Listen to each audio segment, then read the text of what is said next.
So hello guys, sa mga naiinitan dyan, meron po akong isang lugar na na-discover dito sa Barbasa. So itong lugar na to is free po yung entrance at pwede po tayo ditong maligo ng walang babayaran na kahit anong entrance. So ito po ay matatagpuan dito sa Barangay Kapuywan, Barbasa, Antique.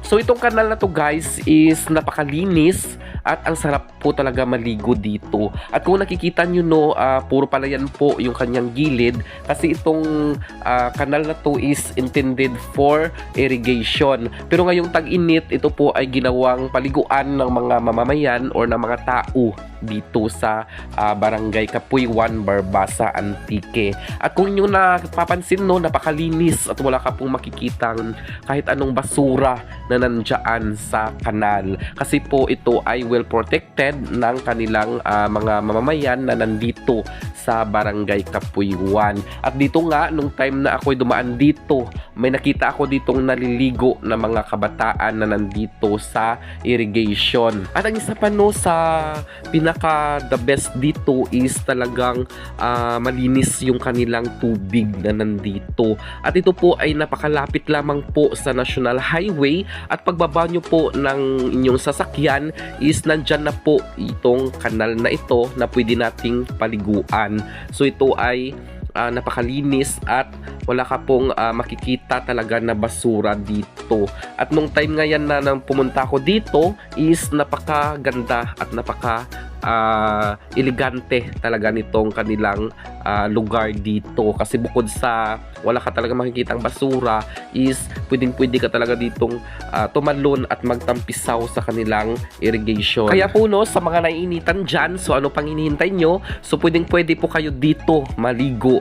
At yung pakiusap lamang po ng kanilang mamamayan dito is bawal po mag-iwan ng kahit na anong basura dito. So kung ano po yung basura na dala nyo is dalhin nyo po pa uwi. At kasi po kanila po itong iniingatan kasi po talagang pwede po itong gawing paliguan ng mga kabataan at ng mga mamamayan na nandito. Kaya po ano pang hinihintay nyo no? Pwede po tayo ditong pumunta at maligo dito sa Barangay Kapuywan.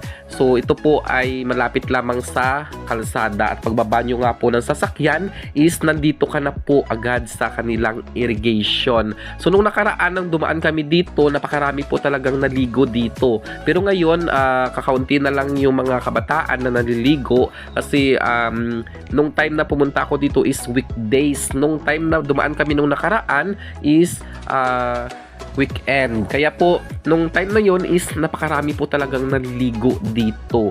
So far, kung i-rate ko itong kanilang kanal is 1 to 10 is 9 po yung re-rate ko sa kanila kasi po napakaganda po talaga nitong kanilang irrigation dito. So hindi lang po para sa mga pananim itong intended ng kanilang irrigation is pwede din po itong gawing paliguan ng mga naiinitan ngayong summer.